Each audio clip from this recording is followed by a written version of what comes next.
Real Madrid just signed Kylian Mbappé, the world's most expensive talent, for free. Meanwhile, their biggest rival, Barcelona, is frantically selling off assets just to pay the electric bill. You might think this gap exists because of a billionaire owner or oil money, but it doesn't. It exists because Real Madrid found a glitch. They realized that while everyone else was playing football matches, they needed to build a tech company disguised as a stadium.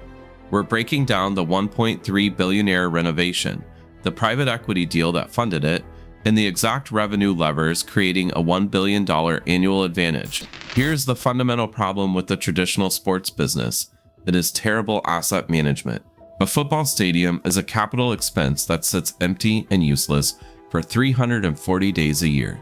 You spend hundreds of millions building a concrete bowl, yet you only monetize it when the team plays, which happens roughly 25 times a season. If you ran a factory that only operated 25 days a year, you would go bankrupt immediately.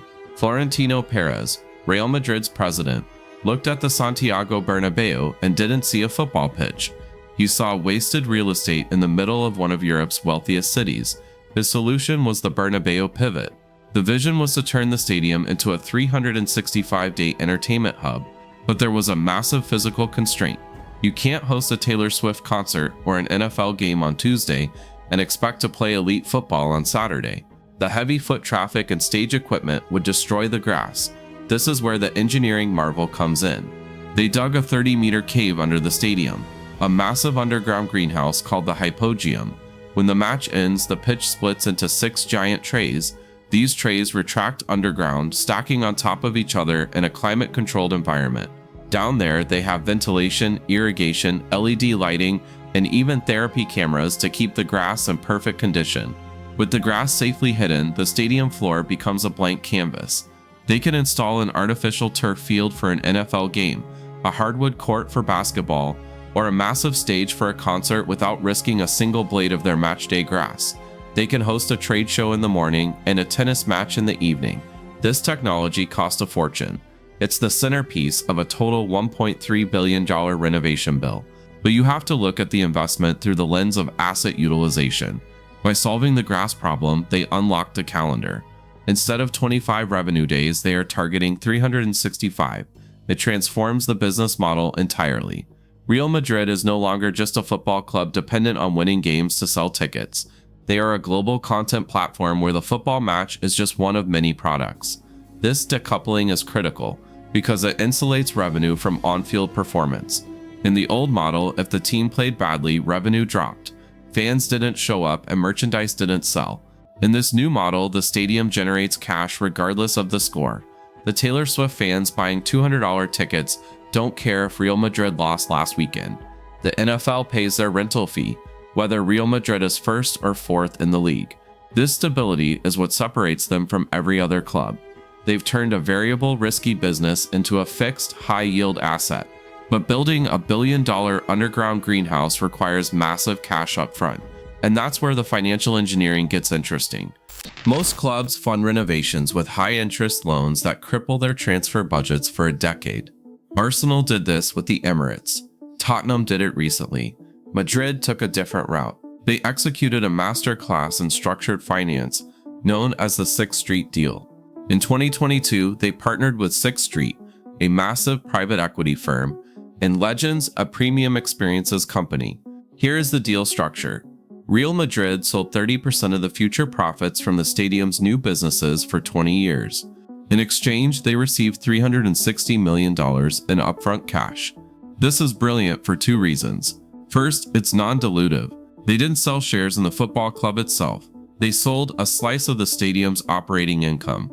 Second, they brought in Legends, the same company that runs operations for the Dallas Cowboys and the New York Yankees. Real Madrid knows how to win Champions Leagues, but they don't know how to sell $50 hot dogs or book massive conventions. They essentially outsource the commercialization to the best in the world while keeping 70% of the upside, and that upside is enormous. The deal activates 4 specific revenue levers that turn the Bernabeu into a cash printing machine. Lever 1 is the events calendar. With the retractable pitch, they can host the NFL's first ever game in Spain, major concerts, and trade shows. We are talking about a projected $20 to $30 million annually just from non-football events. Lever 2 is hospitality. This is the real moneymaker. They renovated the stadium to include 200 luxury skyboxes. These aren't just seats, they are real estate assets leased to corporations for around $50,000 a year. When you combine this with the new super premium seats, the hospitality division alone is projected to generate over $83 million annually. That covers the entire salary of the starting midfield. Lever 3 is the Real Madrid experience. They expanded the stadium tour and museum into an interactive tech hub.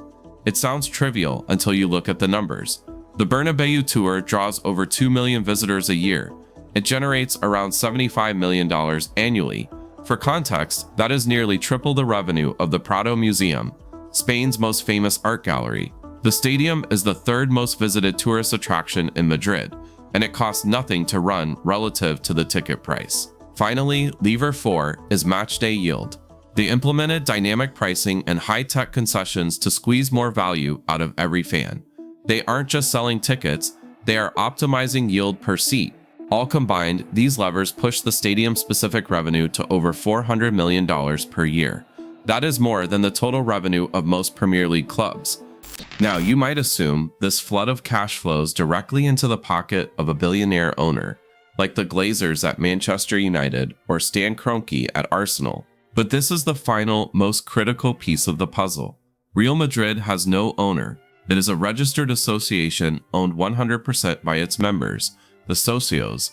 This structure creates a reinvestment flywheel that is impossible for private owners to replicate.